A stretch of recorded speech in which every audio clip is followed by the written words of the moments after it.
Hey, everybody. Welcome to Read It Again's online series, author series. Today we have Jenn Lyons. Hello. So I'll do my little intro here. Jenn Lyon lives in Atlanta, Georgia with her husband. So she lives here. She's actually a customer in our store. And her husband, Mike, is, quote, one of our top fans on Facebook. I love that. Okay, so 3 cats, which we were just going over. What are your cats' names again? It's Khajiit, Ozymandias, and Corwin. But what's Corwin short for? Corwin's not short for anything. Okay. Corwin's from Roger Zelazny's Amber Books. Okay. But I call him Lord Chunkington Bramblebutt. He's earned that name. I love it. Anyway, okay, so back to this. Let's see here. 3 cats, nearly infinite number of opinions on anything from Sumerian mythology to the correct way to make a martini. And I was actually wondering, how do you make a proper martini? Well, I mean, I say that, but of course, I'm actually not quite that much of a stickler for how other people want to make their martinis is fine. But for me, it's always going to be gin, and it's always going to be stirred, not shaken, and there will definitely be vermouth used, not just passed in front of it. So, yeah. I'm not a big martini fan, but I do like gin. Maybe if you made it, I would like it. A really good martini made with good gin is delightful. Okay. All right. So where was I? Formerly a video game producer and now writes full-time, a longtime devotee of storytelling, Lyon traces her Greek roots back to the first edition of Dungeons and Dragons in grade school and reading her way through from A to Z of the library. I'm reading this out loud and it's not one of my skills. I admit it. Rune of Kings, The Name of All Things, the first 2 books in Lyon's 5-book debut epic series from Tor. Course of Dragons is available now. 3rd book of the series, Memory of Soul, arrives in August. Right. Are we still on track for August? Oh yeah, August 25th. Oh, good, because I know Jenn has she's got quite a fan base. I was talking to one of your fans earlier, and hopefully she loves. Oh, we comments. We have comments already. Yeah, we do. I've worked on more recently. Actually, the reason I moved to Atlanta was that I had started working as a producer for video slot machines. So you will not have heard of those for the most part. But prior to that, I worked at Pandemic Studios. Which was an EA studio, now closed down, and I worked on Lord of the Rings Conquest and the Saboteur and the Mercenaries games. Very cool. Very cool. Okay. Let's see. My first question was, how do you make a perfect martini? You've already kind of answered that. So you have 2 books out right now, and you have a 3rd coming out in August. Can you give us like a general idea? Okay, people, if you haven't read these books before, they're so complex, and you almost need written notes, to keep track of everything. So I'd like to get into that eventually. How do you keep track of it all? Apparently, I use my brain space that I would use for normal life things. I use it to keep track of my world. I had a conversation with Jacqueline Carey where she basically said, yeah, that's how that works. You shut that space. It's like Sherlock Holmes, who like starts just had no reason to remember astronomy or anything like that. I have no reason to remember the names of people I know or anything like that, but I can tell you everything that's ever happened in my world. But I do also keep a wiki just to keep track of some of that stuff as well. Is that something we can see, or is that your own thing? That is not something you can see. Can you make one for us? A couple of people have occasionally talked about making one, but I don't know that anything's ever come of it. My wiki is spoilers all the way down. So it's not even just spoilers all the way down. It's spoilers and incorrect information, because you plan on something and you go, oh no, that's actually stupid, and then I forget to pull it off the wiki. So it would mislead a lot of people. They'd be like, wait, who's that person? There's just so many names. I seriously don't, because I figured you had an entire room in your home dedicated to mapping this out. That's how I felt, like one of those like crazy people with all the red string yarn coming. Hold on. Oh, One yeah. second. Yeah. 1 second. This is going to get a little bit. That's okay. As we pull this around. Don't show it too long. Just keep zooming. I totally have that. Yeah, of course I have that. Let me just pull this back down again. Nicole says a wikibee would be massive, but not unappreciated. Yeah, I do have one. It's just okay. It's private. Yeah. That's okay. It's definitely private. So. Oh my goodness. Okay, can you give a summary or a quick explanation of at least the first book, so we can like get people on the same page? Sure.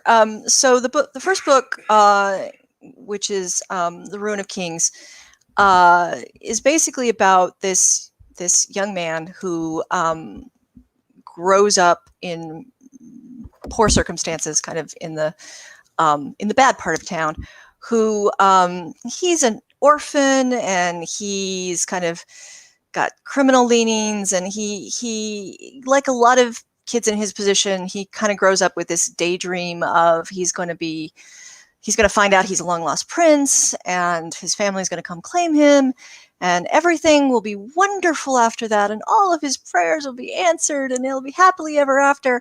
Except it happens, and it turns out that that's actually horrible. That rich is not synonymous with nice. His family is an absolute trash fire, and in point of fact, he's being singled out to be used by very powerful people who do not have his best interests at heart. And there is this prophecy involved, which may or may not be true. And ultimately, it's kind of, the book's a big thing on how being the chosen one actually sucks. So, and it was also my excuse to write the dragons I always wanted to see in a lot of fantasy books. So these aren't typical. These are. I've read the first one, and that dragon wasn't. Well, I don't want to even. Let's not give it away. He's insane. They're all insane. They're all insane. They're all insane. I guess that's what you get for every one of them is insane. Time. Yeah. Yeah. No. The old man, Tyrannical, he's crazy. They're all crazy in different ways. So there are no some very kind soul very early on made some sort of comment about, can you ride these dragons or befriend these dragons? And I was like, there are no good dragons in my books. Sorry. That's not it's not how that works. Yes, actually, this is a great series to follow up if you're a Game of Thrones fan. Oh, thank you. I appreciate that. Okay. Love the series. Ultimately, a lot of times when you write these sorts of things, you're doing it because, at least in my case, I'm a huge fantasy fan myself. Mm-hmm. And so over the years, I just sort of developed a lot of things I wanted to see in a fantasy book that I never did. And with nothing ill intended towards the people I grew up loving their books and reading their books. I just, wanted to see certain things. And so this was my answer to a lot of that. Well, that actually works out well for my next question was, who are you reading? Who's on your bookshelf? And then who did you read when you were a kid? Oh, gosh. Well, right now, I'm mostly reading a lot of stuff that is not out yet, because I get sent a lot of books in the hopes that I will say nice things about them to other people. So, and I'll be honest, recently I've been on a real Untamed kick. So the TV show on Netflix. So I've been reading a lot of Untamed fan fiction. But besides that, gosh, what was the last thing that I really read that I've got a TBR pile. It's crazy right now, but I think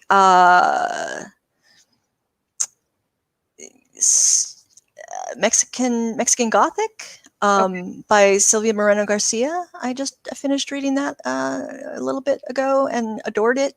Thought that was amazing. It was really wonderful seeing something so Lovecraftian kind of flipped on its head and made so perfect for. Yeah, it was great. So.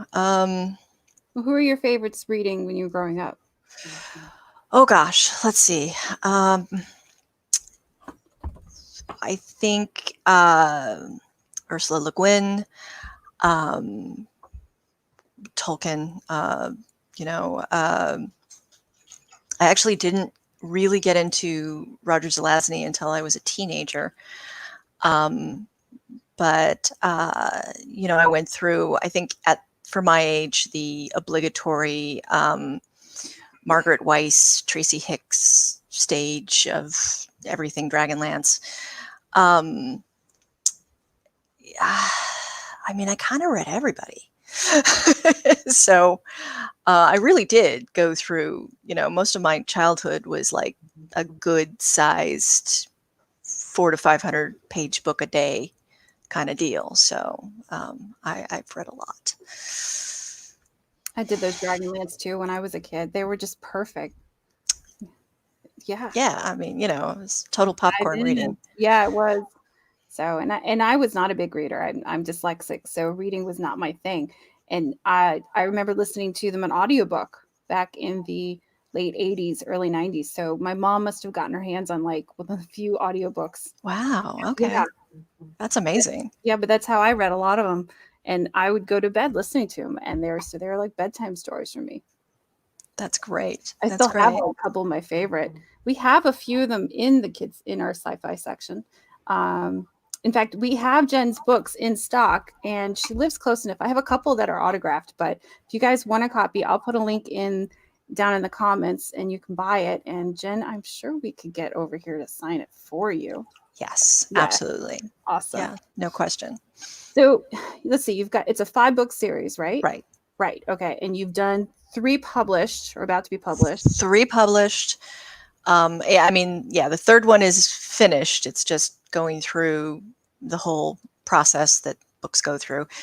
And then I'm finishing book 4 right now. And when I first met you, I remember you saying you had it all planned out. Like you were. That's amazing. Yeah. You guys don't understand how thick these are. So normally when I do an interview, I have authors' books on this wall. They didn't fit. Jenn watched me do it. I'm like, I need something. They didn't fit on my shelves. They're the size they needed to be. Big books are what we need right now. Let's see. We got a question here. As a writer, who have you read that you think has made you a better writer? Ooh. That's a tough question because I think they all do to some extent. You go through, and even you're always going to read somebody that you think isn't very good. But even if you do that, typically analyzing why you think they aren't good helps you figure out what you enjoy and what you like.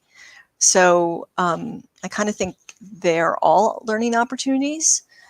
Even if it's just a learning opportunity to go, oh, I would never do that. I think I'm going to bring up her name again because I will eternally and always fangirl over her. I do think that Ursula K. Le Guin, she has a book called Stirring the Craft, which if you have never encountered it, I strongly encourage you to do so because she has some incredibly tough, incredibly good exercises in there that I would recommend to anyone. Oh, I'll look that up. Stirring the craft. Let's see. We got a couple people here. I think you know this guy. Yeah, I do know that guy. Probably in another room of your house. A couple people saying how much they like audiobooks. If you guys like audiobooks, I recommend Libro FM. They support independent bookstores. And I'm a big fan of independent bookstores. If you don't support this one, then find one near you and love them, because they'll love you back. Yes. They will. Yes. So Very much. here's a good question. So I'm kind of an... It says, do you have the books fully detailed or developed them based on loose outline? You've said in the past use sticky note wall. How does that work? So it's sort of a combination, honestly. I will outline a book, and then what you're talking about is what my friends and I like to refer to as a murder board. And that is, I mean, like literally just sticky notes with all the different important beats for each part of the book set up, so that you can kind of see it all in one go. But the trick is that this never survives contact with the enemy, which the enemy is, of course, a blank sheet of paper. So even if I have it all outlined and planned out, which I do try to do because I write faster that way, there will almost always be the discoveries that happen while writing. And very often you have to make decisions. You know, do you allow that cool moment or discovery to change your plans and cause you to rewrite sections of the book or change it moving forward? Or do you hunt down where that shift happened and kill it with fire and stick to your original plan? And neither answer is wrong or right. It's going to depend on your circumstances and what you've decided you like. So Are your characters, are they people in your head? Do they speak to you? Do they come alive when you yeah, they do. They do. Which is sometimes problematic when, you know, like most of the time, if I'm ever blocked, it's almost always because I have been trying to force a character to do something that character isn't really in line with what the personality I've created for that character. And my subconscious will fight me on it when that happens. So, you know, I'll go back in and I'll try to figure out what it is I'm missing and go back and fix it. And that usually gets me out of the situation. So, out of your characters, who speaks the loudest to you? It depends. Tienzo was really loud in book one. You know, she started off as a minor character who did not make it off of the ship where she's originally introduced. I mean, she was not supposed to be someone you saw again, and she kept kind of going, nope, nope, nope, and she kept kind of forcing her way into scenes. And I had to make that decision. Am I okay with this? You know, do I want to allow this character to shift things? And I ultimately decided, yes, I was okay with it because I was really enjoying writing her. But in other books, it's been different characters. So it really is circumstantial. We have another question, then I have one too. You said that you had all your main plots and subplots planned out. Have you need to change as the story comes together and during your writing process? Oh, absolutely. Yeah. Absolutely. I think you need to be open for that. Now, I mean, I'm a big believer that there is no single writing process that works for everyone. And part of the challenge of it is figuring out what works for you. So, I mean, I know, for example, my idea that you have to be open to being willing to change your story, which is almost kind of more of an in line with people who tend to pants it as they go, is not how everyone views this. I know a number of writers who have a story very concretely set in their heads, and as they go, that is the story they tell, and anything that deviates from that story gets written out and erased. But for me, I find some delightful things happen along the way that I didn't always plan for, and that I like to allow myself to indulge in on occasion. Certainly, some significant chunks of book one's ending, which I will not talk about because they would totally be spoilers, was me getting to that situation and realizing, oh, that would happen here, and then allowing that to happen. You totally distracted me. I was totally into that. Oh, so I know you're a big fan of mythology. How did you get started in that? Oh, probably from childhood. So I grew up in a household that was, my stepfather was Middle Eastern. Specifically, my stepfather was Assyrian. And so he was extremely into the mythology of his people, that sort of thing growing up. So he encouraged me to be very into it as well. So that was a thing that that I always really enjoyed, and I just kind of kept into it, and it was great. I know when I met you, you guys brought us some baklava. That was very nice. Okay, let's see here. Oh, okay. I read this statement, and you'll have what? Okay, I'll see if you say it again. So, what did you learn about yourself while you were writing? Did you? Well, there's a lot of things Okay. that I've learned about myself So on the process of writing, but I read in an interview you said, I apparently have a deep, abiding faith in the ability of loved ones to lie to each other. oh, yes.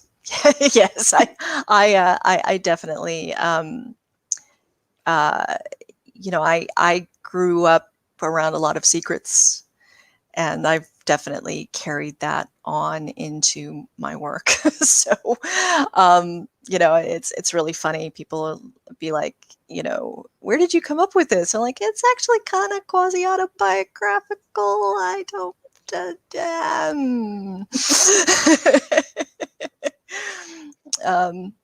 People will, with the best of intentions, lie to each other. So Yeah. Yeah. So, okay. Oh, we had a question here. You every time you answer a question in your book, it feels like you just bring up more questions. Do you know what I mean? yeah. Like, yeah. Who was that? Who? I think Nicole asked me that question to ask you. You kind of answered it. And how do you keep everything straight? Jenn's books are there's so much in this book, like so much that I remember when you came to our store, we're like, no, you have to tell us, how do you keep this all straight? And I'm sure that must be one of the questions you get asked like the most. Yeah, it is a question I get asked an awful lot. Like I said, it is partially, while I'm actually working on a book, I tend to have a murder board up with the major plot points of the book running through it. And then I have the wiki. But honestly, for the most part, I really do keep an awful lot of it in my head. I mean, I like to think of it as, so I grew up on Dungeons and Dragons and tabletop role-playing games. And most of the campaigns that I was ever in, there is this huge wealth of information that you end up keeping in your head about monsters and statistics and countries and cultures and customs. And just, there's so much information regarding plots and people and who anyone and everyone is, that you just end up knowing, that it never seemed strange to me to have a similar level of complexity in my books. It just seemed like, well, of course you would do that. No, we definitely enjoyed it. I liked reading it. I liked trying to keep it all together. I enjoyed this. Is a great book club book. If you guys have a sci-fi book club, we have the best sci-fi book club. But if you have one too, this is a great one because I like their sci-fi book club. it's a great discussion book. We had so much fun discussing it. I think you came at like 7 and you ended up not leaving until after 9 because we had such a good time. And then I went to a friend's house and then we continued to talk about it for like another hour. So You guys had fabulous questions. Oh, yeah. Just absolutely fantastic questions. I was really impressed. Thank you. It's like, oh wow, you guys have actually really We thought read about it and this. we're like, and we're sitting in a circle and we're like, okay, now answer this. You can't give anything away. So writing between the first and second and third book, how is it different each time? Not like writing it actually. Well, I mean, honestly, each book is it's kind of its own little goblin. They're all very different. You know, the book 1 obviously was mostly about Kieran and what he was going through, and then book 2 kind of is still about Kieran, but it's also about some of the people that Kieran needs to recruit to help him out and what they've gone through to get them into that position. So that was a slightly different, that was a different level of, it was a different emphasis. You know, I was suddenly dealing with, and I won't lie, I worried a little bit about it because here I took all this time to introduce you to this one culture, and then I went, hey, let's go over here to this completely different culture. You're gonna like them too, I hope. And you know, so that was very, very different. And then book 3 kind of goes back to more of what the main group of people are doing and what's happening to them. Although that's not really true. It's really both groups kind of coming together and doing stuff.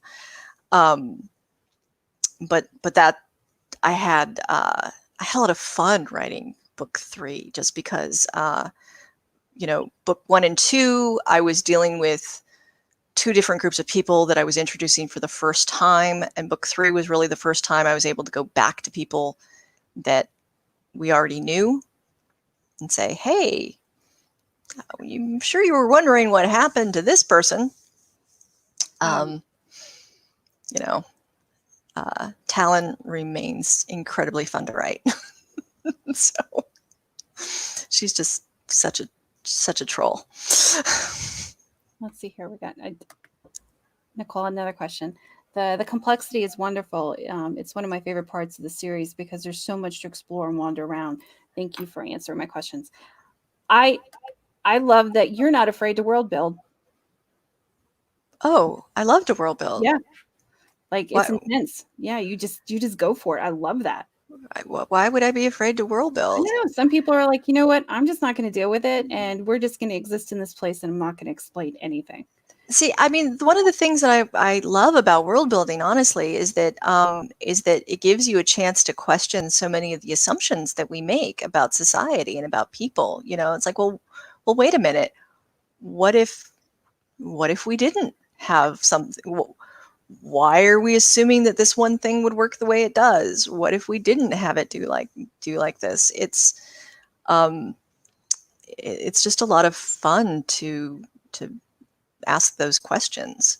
And you know, sometimes I find myself falling into the same societal traps that we all do, you know, where you're like, yeah, of course there would be this level of discrimination, or of course there would be this level of sexism. And then I would have to stop myself and go, well, but why? Wait, well, why? You know, that's not necessarily how that's going to work.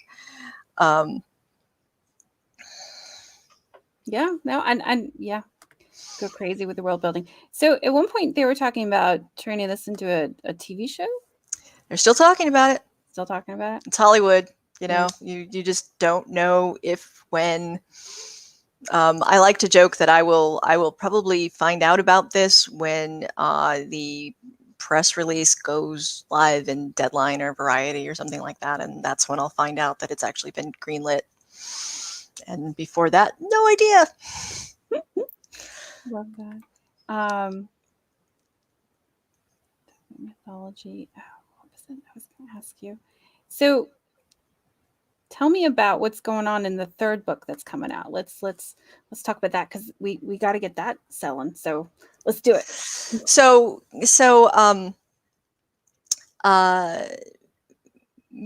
The whole point of these books, right, is that there's this black god in a box, right? You know, this trapped dark lord who's imprisoned in the middle of in the middle of the wasteland, and he is going to destroy the world if he gets free. Pretty standard stuff, honestly. And so, of course, everybody is trying to stop this, with the exception of, one bad guy who's trying to free him. So book 3 is the bad guy has made significant progress in doing this, in getting him free, and so the good guys are determined to that there's a ritual that can be done to put him back in his box, or to more to point, he's not really out of his box yet, but the lock's off the door. You know, he can get out a little bit more. But the downside of this is that it requires one of the 4 races to give up their immortality. And of the 4 races, 3 of them have already given up their immortality. There is really only 1 race left that can do so. And so, so our heroes have gone down to this kingdom to let them know that it's their time. They now get to step up to the plate and be the people that make this huge sacrifice to relock the dark god away. Weirdly enough, there might be people amongst that race that don't want to do that. So problems. That might be a little bit of a problem. And that's basically what kind of kickstarts an awful lot of bad things. It's one of the things I keep going back to in these books is that people do stupid, terrible things when they're scared, and people are starting to get really scared. So that doesn't at all apply to our current situation. No, not at all. Just a complete coincidence. So you're really good at drawing. You did those, right? The covers? No. The covers were done by Lars Grant West, okay. Who's fabulous. I just am such a huge fan of his work. No, I did all of the inside art, the maps and the chapter heads, which I might be able to bring up. I should have split screened it. And Jenn drew a lion on our wall. Not a lion, a dragon. A dragon. There's a map. Yeah. And and each book gets a different map? Well, so these books are, my conceit for the books is that they're diegetic. The books themselves exist within the world that was created them. So Thurvashar put together the first book, and Senere put together the second book. So they drew their own maps. So they have different maps because they have different artists, in theory, that created them. The third book will also be Thurvashar doing the narrations on that one. I don't think this is too huge of a spoiler. All of the books are either going to be Thurvashar or Senere. So Nicole asked, and I was actually going to get to this. Sorry. No, you're the the footnotes and narration is a big part, at least in the first book, and I think the second. You keep that up. Okay, can you talk about that? So the footnotes, how you have your narrator is in the footnotes. right, Yes. right. So the idea is that at the end who he is. So the idea is that each of these books has been put together by one of the characters that exists within the world, and they're both wizards with a somewhat scholastic bent, who are not on the same side. And yeah, it started off with book one. Well, as soon as I realized that Derbyshire had to be the person who was putting everything together, I was like, well, Derbyshire, there's no way he wouldn't footnote it. and then as I was writing book two, I realized that there was no way that Senere, who puts together book two, wouldn't footnote her book because Derbyshire had footnoted book one. So they have kind of a little rivalry going. I love the footnotes. That was really, and I did the audiobook, and the guy who did the footnote voice was really good. That's Fyodor Chin, who is also the voice of Zenyatta from Overwatch. He's wonderful. I love him. Let's see here. Somebody said Lois really liked the cover design for the elephant one, and it's very scary. Yes. In book two, there is a bit when there's a scene in the afterlife that happens where a bunch of people show up who work for the goddess of death, Thane, and they are all on these white elephants because elephants are sacred to Thane. So I guess that's kind of a hint for book three, because that's one of those elephants. Is it okay if I answer Clint's question? Do it. So Clint asked if I always knew that I was going to be a writer. No, I did not. I always knew I was going to be an artist. That's what I always knew I was going to be, mostly because I was always told I was going to be an artist all growing up. And in fact, I was a graphic artist and illustrator for 20 years before I became a video game producer. And then while I was a video game producer, sort of realized that the other thing that I never stopped doing the entire time that I've been alive is writing. I was always writing little stories to go with the pictures, and always writing these terribly complicated, little addendums and backgrounds for people. And my ex-husband actually dared me to write a book. So I did. And it was terrible because I'd never written a book before, but I liked it. I enjoyed doing it. So I wrote another book after that, and I kept writing books. And what ended up becoming the Rune of Kings was actually a rewrite of the second book I wrote. So I liked the ideas. I just didn't like how I tried to. I was new to it. I didn't really understand what I was doing. So, how many times did you send out this book, and did it get rejection letters? About 42 times, I think. 42 is a great number. Yeah, I'd actually given up. Yeah, I'd given up. I was like, no, it's not going to happen. No agent is interested in this. Nobody wants books that are this big. You're always told, not to send out books that are large like this. It's not going to happen. And I had totally given up on it when a friend of mine messaged me and said, I have found your agent. You need to query him right now. And I laughed, and she kept hounding me. She's like, no, you need to query him right now.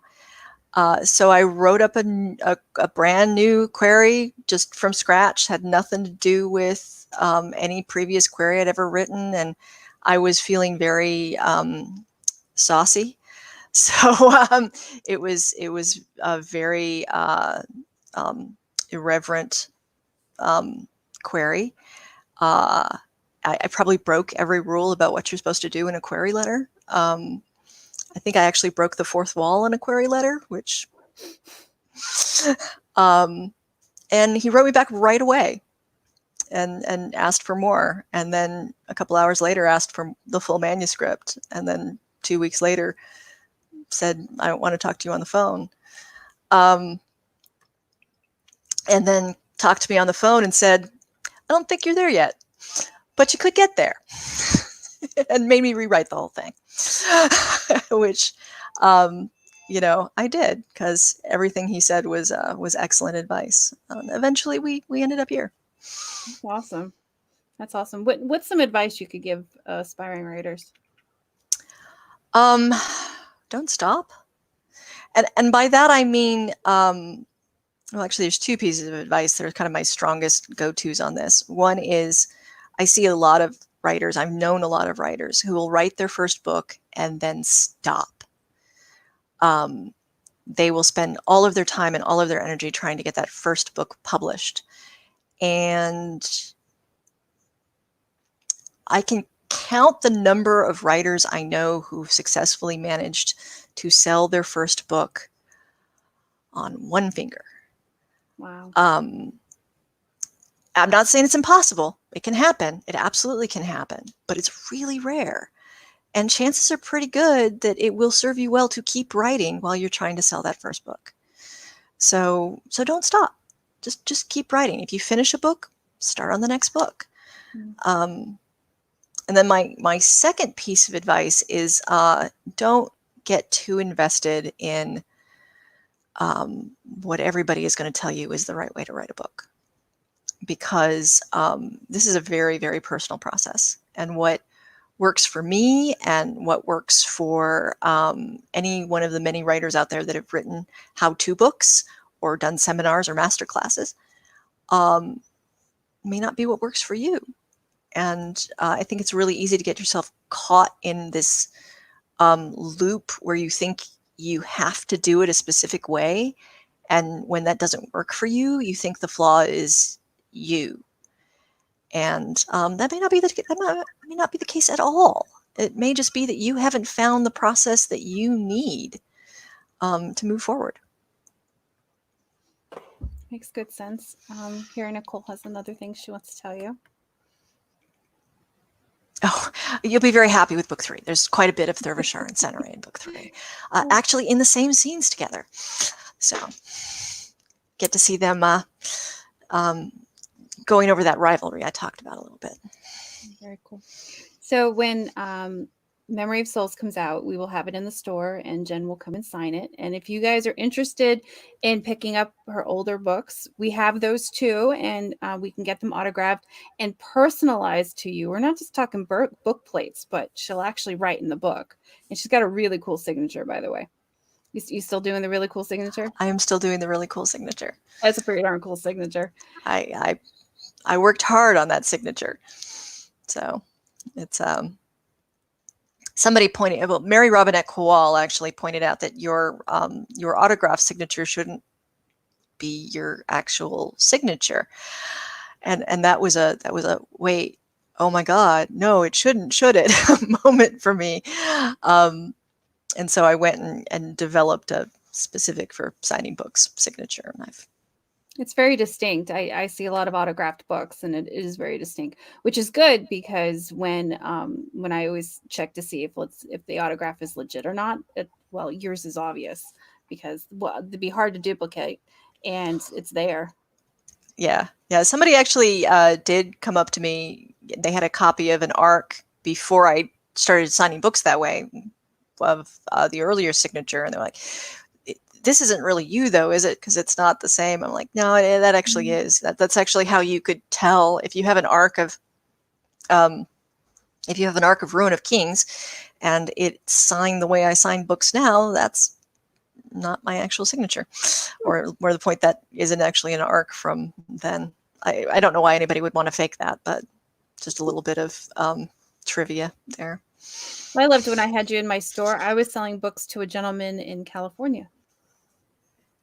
Yeah. He was so excited you were coming. He didn't come to the event because, it's a long trip, but he wanted autographed books that he can give out. I love that. I never tire of signing books. Yeah.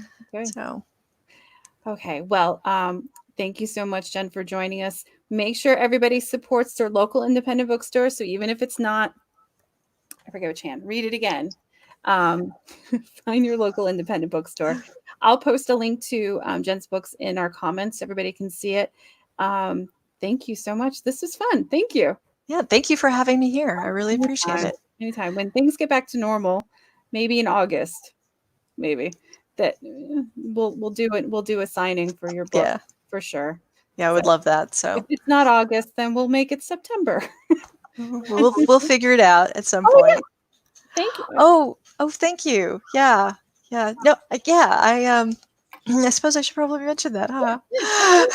I got nominated for the Astounding Award, which is what the Campbell has been renamed as the Astounding Award for Worldcon. It's not a Hugo.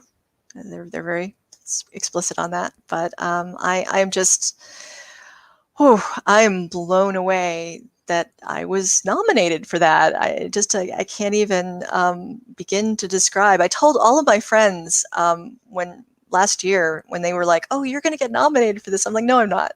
That's not going to happen. There's no way." So little mud on my face there because evidently I did. But that's okay. That's okay for something you could be wrong about. Yeah, I'm happy to be wrong about that. Totally happy. So it's really funny too, because I would say easily half of the people that that have been nominated for the Astounding for this year are friends of mine. So I'm just like, whoever wins, I'm probably going to be thrilled. It's going to be great. Doesn't matter. When are those announced? Those will be announced, I want to say the very beginning of August. I want to say it's probably the 2nd. Don't quote me. You probably want to look at the site, but it's like the end of July, the beginning of August is when the Worldcon event, which is now virtual, is going to happen. So the good news is it's a lot easier to attend it. It was going to be in New Zealand, and now it's just on the internet. So anybody who wants to can go. Would they have sent you to New Zealand for that? Oh, I was going to New Zealand. Oh, I was going to New Zealand. Oh. So now I am not. I don't think New Zealand is even allowing anybody into their country right now. The borders are closed. Yep. Wow. Gosh, I want to go there. Oh well. Yeah. Mike says, look for Worldcon or Conland. Zealand. Zealand. Yep. So, but that's totally fine. I'm gonna be attending the Hugo Awards. I think wearing my very best formal pajamas and maybe a tiara. That's awesome. Oh my gosh. I would love to actually go to the Hugo Awards. I think that's a bucket list item for me. They are a lot of fun. I have gotten to go last couple of years, even though I was not up for anything. Just I was at the Worldcons, and they're great fun. So I won't deny I'm a little bit sad to not be able to actually go as somebody who's up for an award, but on the other hand, I'm totally glad to be up for an award. So there's always next year. There is always next year. Yeah, here we go. Yeah, next year. There is a next year. It'll be DC and much more much easier to attend. Yeah. Mm-hmm. So much easier to attend. All right. Well, thank you. This was fun. Thank you for joining us, and everybody go buy Jenn's books. Yes, please. We've got them here in stock. So everybody needs a copy. Just tell me how many you want and I will do it. So, all right. Well, thank you. Yes. Have a good night. Everybody, thank you for joining. There were some really great questions in this audience. Wow, this is a good audience. Thank you so much. I really enjoyed this. And thank you for being a wonderful, wonderful audience. Much appreciated. All right. Well, good night, everybody. Buy some books.